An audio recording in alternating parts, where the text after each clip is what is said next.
Hello, beautiful people. Welcome back to my channel. So, I'm going to talk about being Armenian. I am so Americanized. I can't even, I have my tea, of course, my hot water and lime. It does not taste like a margarita, but it's not too bad. And something nice and warm, so I'll take it. Okay, so I'm going to discuss me being Armenian because it's great and it's wonderful and it's unique. And, well, why don't we just start? The Kardashians are Armenian. Technically, the Kim, Khloe, Courtney, yeah, I had to think about that for a second.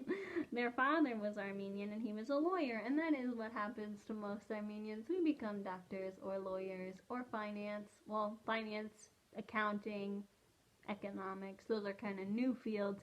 And then now, Americanized Armenians, we become, or get, I guess, more into the creative arts because we are creative people. So, I just want to start by talking about being Armenian. It is a religion, right? And it is a culture. Now, when growing up, because I went to church, I went to Sunday school actually all the way until I was 15 years old. Yes, all of my non-Armenian friends thought I was crazy for going to church in high school. Going to Sunday school in high school, but it was kind of fun. I don't know, we just kind of shot the breeze and caught up, and not that anybody that I went to Sunday school with, none of them went to my school, but they were all in the surrounding counties, and they actually went off to be very successful individuals. A couple of them are living in New York, a couple of them studied abroad, a couple of them, some of them are into fashion, some of them are into engineering. They're all very, very smart. And it's pretty darn cool, because I was there when it all started. We all talked about it in high school, so it was pretty cool, but it was kind of hard to explain to people that weren't Armenian, right? So anyway, that's what happened when I grew up. And then when I went to church service, I don't know if any of you have ever gone to an Orthodox church service, but I am Armenian Apostolic Orthodox, right? And there's Greek Orthodox, there's Russian Orthodox. Technically, Armenians were Eastern Orthodox, but they're all the same, where, the priests, they're in this royal attire, and then there's just men on the altar, and then there's women and men in the choir, and everybody's decked out, and the church is drop dead gorgeous, and then the service lasts 2.5 hours and it's all in a foreign language, but that was normal to me, right? So then I get to college, and I went to a Catholic college. No, I didn't have to wear a uniform, because a lot of people ask me that question. So whenever you go to, if you go to a Catholic college or a Jesuit college, because there's a couple that I was choosing between a few. What happens is that the college itself is built on those principles. That's why, my Catholic college, it was built around the Catholic principles. A Jesuit college, I don't even know if I have my retainer, and so I don't know if I'm pronouncing that right, but it's built on the Jewish principles. So that's kind of how it works. You don't have to wear a uniform. Just throwing it out there. So anyway, so I went to a Catholic college, and most of the people I went to school with, they were Catholic.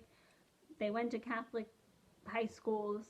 They did wear uniforms in those Catholic high schools, right? So then I go into this service, and it's in English. It's less than an hour long.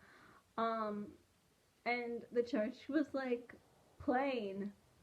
And it was so weird. I thought it was the weirdest thing, and I actually had even though it wasn't English, I had no idea what was going on, because I never heard, at this time, I never heard the Lord's Prayer in English. I never heard the Nicene Creed in English. I never heard the Kiss of Peace in English. I never heard any of these things in English. English. All I know, like, I knew what was going on in the Armenian church, even though I don't really speak Armenian, and the church service is in ancient Armenian, so it's not like speakable Armenian. But like, I don't know, I just saw it so many times and I knew what was happening. And then I go 18 years old. You know, most 18-year-olds, they have a drink for the first time. No, I go to church for the first time, like English church for the first time. And it was very weird and very strange. Then as a music therapist, we do learn a lot about spirituality, especially like me, because once I decided I didn't want to work with kids anymore, nursing homes was next, because that was my next placement, and also that was like a medical placement. There is also a lot of money in nursing homes, so like that's why, and like the older population, and that's another reason why I was kind of into learning more about it. So in order to get into that field, you know, when you work in nursing homes, a lot of times like spirituality comes up, especially if you're in assisted living, independent living, hospice. So I wanted to learn about like spirituality, religion, culture. Now, in a normal world, they are different. Spirituality is one thing, religion is another, and culture is another. But in the Armenian church, first of all, I didn't even know spirituality was a thing. All I knew was religion and culture, and they weren't two separate things, they were together. And that's like something to keep in mind if you're ever if you're ever around Armenians. It's like religion and culture go together. Culture and religion go together. And nobody really talks, like spirituality is wrapped up in there, but it's not its own separate entity. Whereas like in real life, you know, in therapy, music therapy life, you have to have spirituality before you can get to religion. Armenian, it's not like that. It's like you're just thrown in there and you got it all. Now I'm just gonna walk you guys through. I'm not gonna do the whole 2.5 hour thing, but I was fortunate, even though I'm a woman, I was fortunate when I was a girl before I reached womanhood. I did have the opportunity to be an acolyte and hold the candle on the altar, which I think is so cool, and I'm so glad I was able to do it. And that kind of gave me the sense that like becoming a deacon, becoming a priest, moving up the totem pole wasn't really for me. But I got a chance to like be on the altar, and I got a chance to see if it was for me. I mean, if it was for me, I'd have to convert because I can't be on the altar as a woman. But I discovered that it wasn't really for me. It wasn't really my calling. But at least I got a chance to witness it. Being in the choir is totally more me. No duh, voice major, like, but I wouldn't have known unless I tried. And I always feel bad for women who didn't have that opportunity as a kid, didn't have that fine, like our church had a fine line where like if you weren't medically a woman, you could be on the altar. Like if you were 5 years old and you're a girl, but you're not a woman, you could be on the altar. But like a lot of times it doesn't work that way, especially if you have a more stricter priest. So anyway, I found my place in the choir, and it's all good and fine, and I'm not mad about it. So, but what happens in the service, what it's actually ends up being, like why it takes 2.5 hours is because it ends up being like a reenactment of the Last Supper, which again, I didn't really know, but it is pretty cool, it is pretty elaborate, and like I said, you get decked out in like all this like Gregorian like outfit, cape thing, and everything's like gold and carved, and there's candles and there's lanterns, and then like, you know, the church service, well, our church service is in the morning. That's another thing too, is it's like the Armenian church service is Sunday morning, and like that's it. We don't have two services on Sundays. We don't have a Saturday night service, which, can I just say how stupid it is to have a Saturday night service? Like, who's going to church unless it's like a holiday? Who's going to church on Saturday night? Like, I can understand two services on Sunday, but why would you have a Saturday night service? Like, I know if I wasn't Armenian, I would, like, there's a higher probability of me to be free on a Sunday morning or Sunday afternoon than to be free on a Saturday night. I'm just putting it out there. But we don't have that. We don't have that option in the Armenian church. The only time we have service, like, other than Sunday is Holy Week. Duh. Like, so anyway, but on Sunday mornings, like, the sun shines through the stained glass, and it's like, it's so beautiful. And then when I went to like my first Catholic service, like, the pews were all plain, and like, yeah, there was stained glass on the window, but it was like, all right. It wasn't like Gregorian, it wasn't like mystic, it wasn't, I don't know, it didn't have that like eerie, mystical, I don't want to use the word religious because that's just being plain biased, but it didn't have that, like, that vibe that I was used to. So anyways, that's what happens in our service. And then after service, you take communion and all that stuff, and people do get a little, like, you're not supposed to take communion if you're angry with somebody. You're not supposed to take communion if your head's not in the right place. But in the Armenian church, if you don't take communion, people, like, look at you, and they look at you, like, as if, like, oh, are you mad at somebody? Oh, are you, like, and that kind of comes with the nature because, like, we do gossip, especially at church, because it is a small, I mean, even the bigger churches, they're still technically small if you compare it to, like, a Catholic church or a Protestant church. Like, they're still pretty small and intimate, even if it's a bigger Armenian church. So people always, like, look at you. So, like, I feel like sometimes a lot of people just take communion so they don't get, like, the looks. But anyway, so then after church, we go downstairs and we have Josh, and it's just, like, a gathering, and we eat food because, like, everybody's mentally and physically, like, drained. Because, I mean, you're technically supposed to fast before communion.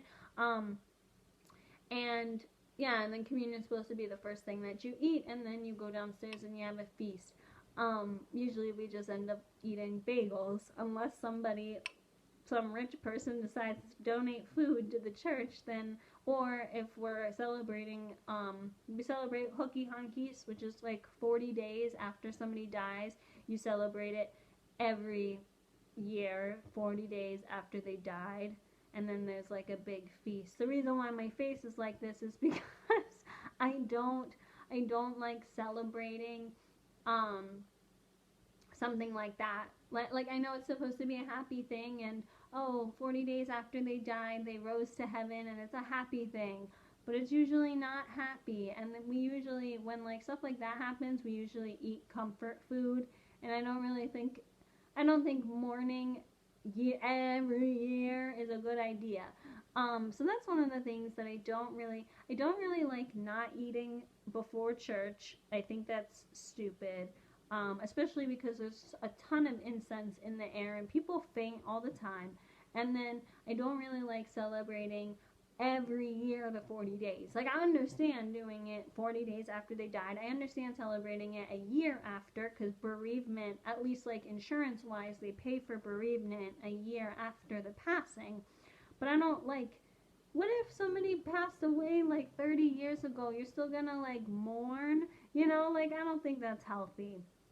And then the one thing that I don't like about the Armenian church is that after church, like, you go down and you commemorate with everybody. So, like, as I mentioned before, religion and culture go together. And, like, you have to be social in, like, at all events, like religion and socialization, communication, like, all that stuff is all, like, into church. And personally,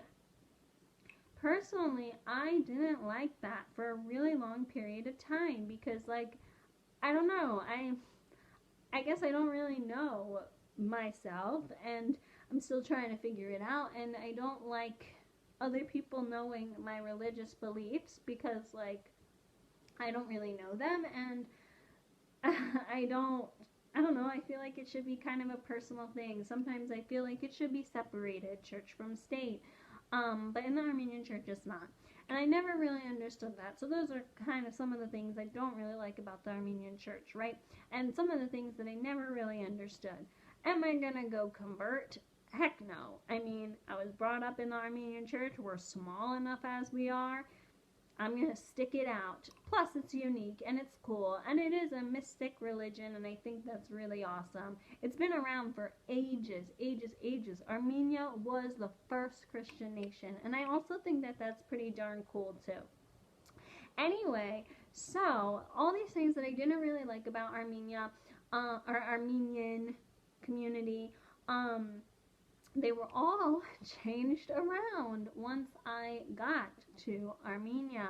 So I went to Armenia, and it was great. It was hot. It's a desert. The city's really wealthy and the country's really poor. Like, it's total opposite end of the spectrum. Just like a lot of countries don't really have a middle class, and Armenia was a country that doesn't have a middle class. You're either super, super wealthy, you go to med school, you become an engineer, or you're super, super poor and you don't speak English. So it's like one or the other. Anyway, but it's beautiful. It's really pretty. Just like every single country in the Middle East. Even, like, I'm Armenian, but I'll admit it, Turkey is beautiful, okay? Like, Russia is beautiful. Greece is gorgeous. Like, everywhere in the Middle East is beautiful. Even, like, Azerbaijan. I did go to Azerbaijan, actually. And all those, like, Saudi Arabia, Dubai, beautiful, beautiful country. Like, I'm Christian, but I'll admit it, the Muslims have great countries too. They're all beautiful. But, like, religion and politics often get in the way, and these people are still fighting over land, and that's, like, kind of sad that even, all these years have gone by, and everybody wants to take over little Armenia. The country is so small as it is, and the poor thing is being, like, taken over, like, swallowed. It will be swallowed, or at least people want it to be swallowed, I should say. But when you're a tourist, it's very easy to just, like, get there and enjoy the beauty. But when you're living in it and there's all that fighting, it can be kind of difficult to enjoy its beauty. But it really is beautiful. Like, I didn't want to stay inside one bit. And you know me, I don't like going outside. So when I was in Armenia, I realized that the culture and the religion, the effect of both of them together, made the people so strong that they actually are able to stay together and stay a unit with all of this fighting going on. With two Muslim countries on their borders, like, they're still able to stay strong. And it kind of put it into perspective that, like, oh, having religion and culture together, having something that kind of annoyed me, it really made the country strong, and it kept it strong for a really long time. Like I said, first Christian nation, and we're still standing strong after all these years, after all the people that tried to convert us and change us, which is pretty darn cool. Yeah, and then that put, like, the hooky honkies, the 40-day thing, that put it into perspective that it's supposed to be more of a memorial, more of a remembrance, more of a celebration, not necessarily a mourning. Even Easter, I learned a little bit how Easter, you're not really supposed to have a huge feast. You're supposed to, like, play it cool because Lent, like, went on, and it's not really good to just, like, pig out after cleansing your body. So I even learned a little bit about that, which was pretty cool. So all these little things that kind of confused me / bothered me, I finally figured it out when I went to Armenia, and it was great. Has it helped me in music therapy? Not necessarily, because most of my population is not Armenian. I think I applied for a job at the one nursing home in New Jersey. That's, like, it's a specific Armenian nursing home, but they weren't hiring music therapists for some reason. I don't even think they have a music therapy department last I checked, which was kind of weird to me. But anyway, so it kind of helped me sort of figure it out. I still have no idea what's going on in a Catholic service, and I really apologize if I'm in anybody's wedding or go to anybody's wedding that is in a Catholic, Protestant, let's just say English service. I'm sorry in advance. I will never understand what's actually going on. But you can take me to a Greek wedding, and even though I don't speak Greek, I can tell you what's going on. Russian wedding, I can also tell you what's going on. Armenian wedding, yes. And I think Armenian weddings are my favorite because you get to be king and queen for the day. That's a topic for another day, though. Okay. Anyway, I love talking to you guys about religion and culture and spirituality because they all go together.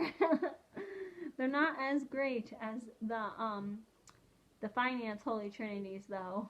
Accounting, finance, economics. That's the true Holy Trinity. All right, to talk to you guys later. Bye.